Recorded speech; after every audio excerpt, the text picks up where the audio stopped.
I guess মই আজি গৈ আছোঁ হায়দৰাবাদ নেহৰু জুলজিকেল পাৰ্ক। আপোনালোকে আজিৰ ব্লগটো চাই থাকক, বহুত সুন্দৰ এটা ব্লগ হ'বলৈ গৈ আছে। আৰু হায়দৰাবাদ যিটো নেহৰু জুলজিকেল পাৰ্ক আছে, এই পাৰ্কখনত বহুতো ভাল ভাল বস্তু আপোনালোকে নিশ্চয় দেখিবলৈ পাব আৰু বহুতো জীৱ জন্তু আছে। এই পাৰ্কখনত ইণ্ডিয়াৰ বিভিন্ন ঠাইৰ পৰা মানুহ আহে এই পাৰ্কখনৰ বিভিন্ন মনোৰম দৃশ্য চাবলৈ।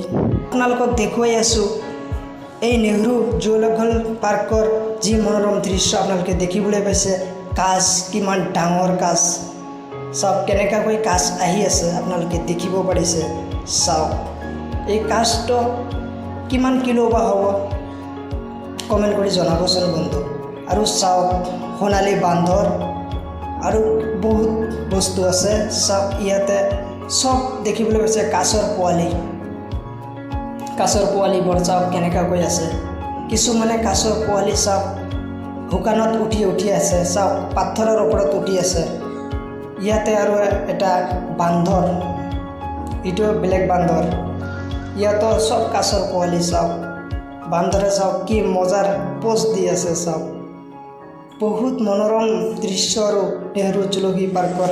আপোনালোকে চাই থাকক আজিৰ ব্লগটো গোটেই। চাওক বহুত ভাল ভাল বস্তু নিশ্চয় দেখিব পাৰিব। মানে বহুত মজা লাগি আছে বন্ধুসকল, আজি এই পাৰ্কখনত আহি।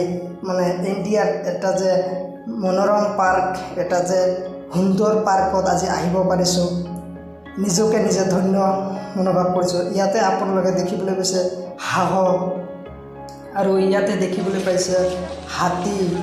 চাওক কিমান ডাঙৰ হাতী, ইয়াতে এটা হাতী আৰু ইফালে চাওক দুটা হাতী একেলগত আছে। চাওক চব বস্তুৱে আছে ইয়াত। বাঘো আছে, অলপ পিছতে আপোনালোকক নিশ্চয় বাঘো দেখুৱাম। বহুত ডাঙৰ ডাঙৰ বাঘ আছে, দেখুৱাম। ये सब ये मेरा दोस्त है भाई, देखो ना वो पोज दे दिया, अच्छा वाला पोज दे दिया भाई।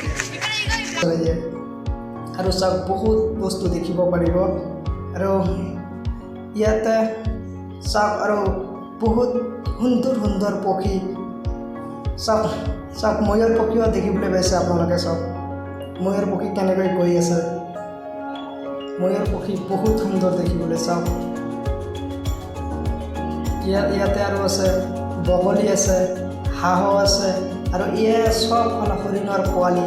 চাওক কিমান হৰিণৰ পোৱালি আছে ইয়াতে, বহুত মজা। ইয়ে হ'ল জেব্ৰা আৰু বহুত সুন্দৰ সুন্দৰ দৃশ্য আপোনালোকক নিশ্চয় দেখুৱাম। জেব্ৰা চাওক কিমান সুন্দৰ, মজা লাগিছে জেব্ৰাৰ কষ্ট। আপোনালোকে যিমান পাৰে ভিডিঅ'টো শ্বেয়াৰ কৰি দিয়ক, যাতে সকলোৱে দেখিব পাৰে। আপোনালোকক দেখুৱাৰ কাৰণে মই আজি এই পাৰ্কখনত উপস্থিত হওঁ, কাৰণ মই দেখিলেই নহ'ব, মোৰ প্ৰিয় ভিউৱাৰ্ছসকলক দেখুৱাব লাগিব। আজি মোৰ ভাগ্যই বেয়া, আপোনালোকক পাৰ্কখনৰ চব দৃশ্য দেখুৱাব নোৱাৰিলোঁ। হঠাতে বৰষুণ আহি গ'ল আৰু ময়ো উভতি মোৰ ৰুমত আহিব লগা হ'ল।